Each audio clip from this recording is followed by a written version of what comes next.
All these years later, it's the smell that I remember most. I was 10 years old. It was the summer when the cicadas came early and didn't stop screaming.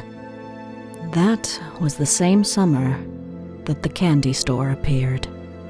There was no grand opening, no ribbon cutting. One day, it was an empty storefront. The next, it was there. Painted gold letters in the window spelling out Mrs. Gandy's Candies in looping script. No one in town remembered anyone buying the place. No trucks had come to deliver goods. It was as if someone had waved a magic wand and poof, there it was. All the kids were buzzing about it, of course. I remember watching them press their noses to the window, their breaths fogging the glass as they gawked at the displays inside.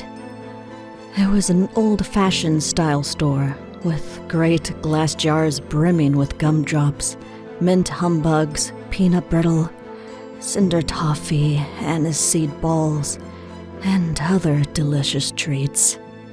All along the counters were rainbow swirls of lollipops taller than your head. On the back shelf sat foil-wrapped chocolate shaped like animals and stars. And behind the counter was Mrs. Gandy herself, a sweet, elderly woman with a face like an apple left too long in the pantry and hands wrinkled with age. It looked like something from a dream. If a kid had drawn a picture of a candy store, it would have looked like Mrs. Gandy's.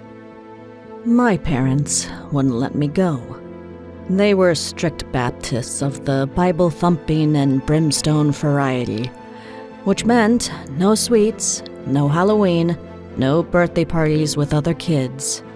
I had no friends because of them. The body is a temple, they told me over and over, as I watched other kids my age gorge themselves on treats for report cards not even half as good as mine.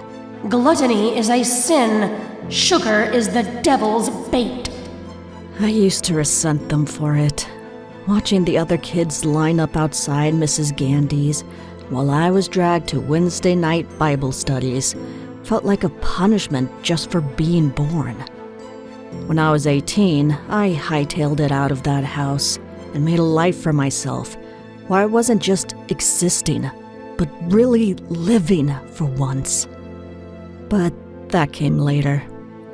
I left my old life behind years after Mrs. Gandy's candies devastated the town. The first kid to vanish was Tommy Laurel.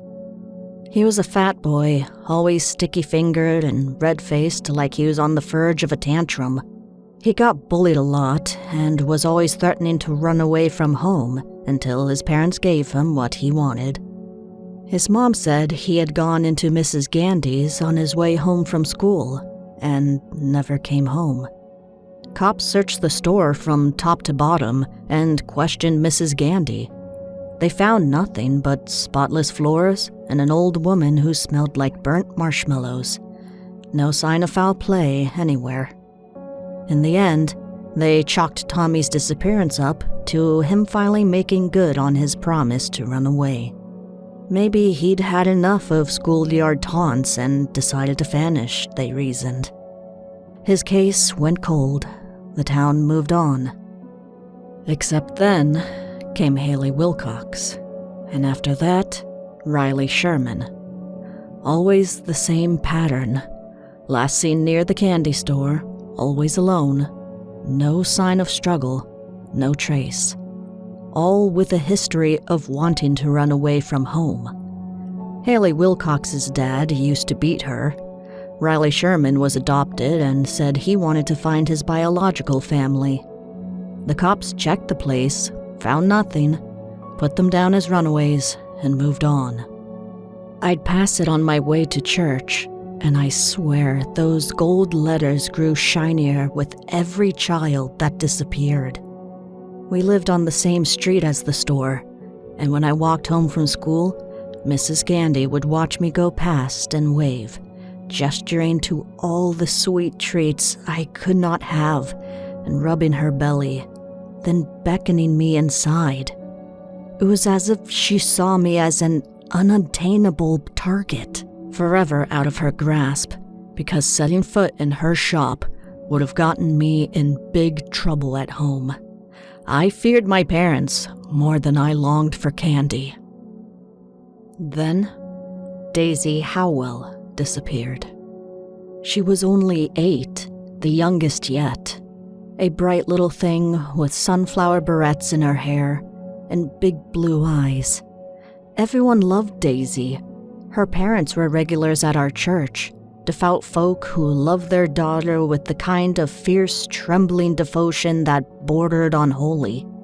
When the police shrugged and said she had probably packed a bag and slipped off like the rest, her father exploded in a way I did not think possible.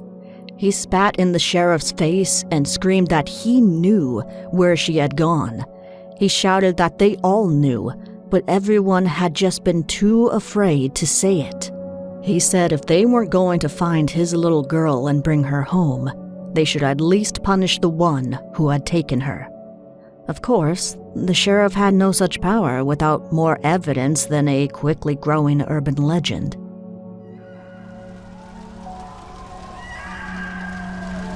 That night, I woke to sirens and a red-orange glow pulsing down the street. I remember standing at the window, watching fire devour Mrs. Gandy's candies. The flames licked the sky, turning it the color of blood and burnished brass. There were people in the street, milling around and yelling like that would help anything. And over it all, I could hear screaming. Mrs. Gandy did not sound human when she screamed. Her voice carried high and shrill, like a kettle shrieking or a bat caught in a snare. She was upstairs in the window of the apartment above the store, shrieking and writhing as the flames turned her silhouette into something strange and elongated. She screeched.